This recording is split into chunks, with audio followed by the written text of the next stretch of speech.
cavalier et son cheval ont été découverts dans la fosse numéro 2 en 1977.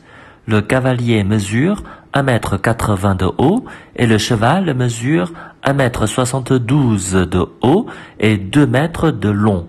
Vêtu d'un bonnet et d'une veste courte et couvert d'une petite armure, le cavalier porte un pantalon et des bottes courtes.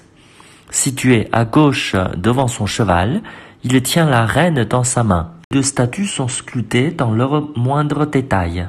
Nous pouvons observer sans difficulté les 6 dents du cheval, ce qui indique la pleine jeunesse de l'animal. Pour faire partie de la cavalerie de la dynastie des Qin, il fallait être âgé de moins de 40 ans, mesurer au-dessus de 1,73 m, être robuste, habile, fort en tir à l'arc à cheval. Les cavaliers dans la fosse correspondent à toutes ces exigences. Les chevaux de guerre devaient mesurer au minimum 1,33 m. Ils devaient être musclés, prompts à la course, agiles et résistants.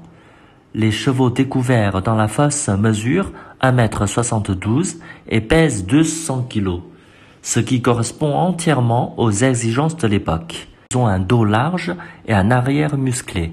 Les jambes sont énergiques avec des oreilles pointues et de beaux yeux. Nous y retrouvons tous les équipements tels que le licol, le mors, les rênes. Au IIIe siècle avant Jésus-Christ, la selle était d'usage, mais pas encore l'étrier. Les premiers étriers que nous avons découverts en Chine datent de la dynastie Qin de l'Ouest, c'est-à-dire au IIIe siècle, époque marquée par le perfectionnement des équipements équestres et le niveau sans précédent de la cavalerie.